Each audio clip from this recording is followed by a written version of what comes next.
કે હે બ્રહ્માજી, તમે મારી આ સરસ્વતી સ્વરૂપ શક્તિને સાથે લઈ અને જાઓ અને અનેક પ્રકારની જગતની રચના કરો. આ મારી શક્તિ સદા તમારી સાથે પત્ની તરીકે રહેશે અને આની સહાયતાથી તમે જગતની રચના કરી શકશો. અને બ્રહ્મા અને વિષ્ણુ તમે પાલન અને પોષણનું કાર્ય સંભાળજો. રુદ્રદેવ સંહારનું કાર્ય કરશે.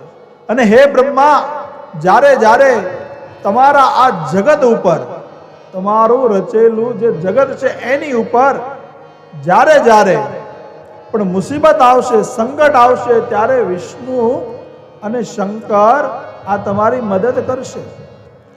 આવું માં પોતે કહે છે બ્રહ્માજીને મણિદીપ લોકમાં. ત્યાર પછી બ્રહ્માજી કહે છે કે મને આમ કહ્યું, ત્યાર પછી ભગવાન વિષ્ણુની સામે જોઈ અને જગદંબા ભગવાન વિષ્ણુને કહે છે, વિષ્ણુ ભગવાનને કહે છે કે ઇત્યુક્ત્વા માં જગત માતા હરિમ પ્રાહ શુચિસ્મિતા વિષ્ણુ વ્રજ ગૃહાણેમાં મહાલક્ષ્મી મનોહરા સદા વક્ષ સ્થલે સ્થાને ભવિતા નાત્ર સંશય ક્રીડાર્થે તે મયા દતા શક્તિ સર્વાર્થતા શિવા. કે હે વિષ્ણુ, મનને મુગ્ધ કરવા વાળી આ શક્તિ, મનને મુગ્ધ કરવા વાળી આ મારી શક્તિને તમે લઈને જાઓ અને આખા જગતનું પાલન પોષણ કરો.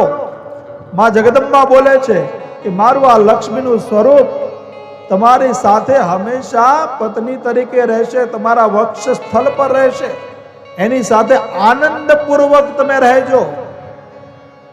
આને લઈને જાઓ, રચના કરો, એટલું તો કીધું, પણ શું કીધું કે આની સાથે તમે આનંદપૂર્વક રહેજો. એટલે પત્નીને આપણે ગૃહલક્ષ્મી કહીએ છીએ, ઘરની લક્ષ્મી. એની સાથે આનંદથી રહેવાનું અને એને પણ પ્રાર્થના કરવાની કે આનંદથી રહેજો ને રહેવા દેજો.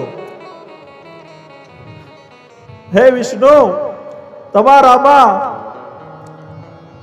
એક બે મને જોક્સ યાદ આવી ગયા પતિ પત્નીના. કહી દઉં? હા ના, આપણે કાનાને લાવવાનો છે હમણાં. હે વિષ્ણુ, તમારામાં સત્વ ગુણ મુખ્ય રહેશે, રજોગુણ અને તમો ગુણ આ ગૌણ હશે.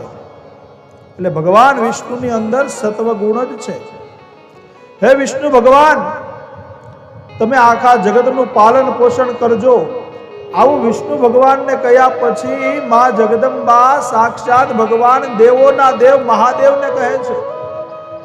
શું કહે છે સાંભળો. માં જગદંબાના મુખમાંથી નીકળેલા શ્રીમદ દેવી ભાગવતમાં લખેલા આ શબ્દો છે, જે પુરાણને માં જગદંબાનું વાંગમય સ્વરૂપ કહેવાય છે.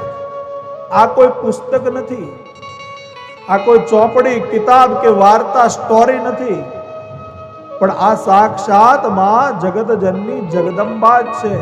એટલે આમાં વ્યાસ ભગવાન લખે છે કે દર્શનો દુર્લભ દૂરતઃ. દૂરથી માત્ર દર્શન થઈ જાય ને આનું, તો પણ બેડો પાર થઈ જાય.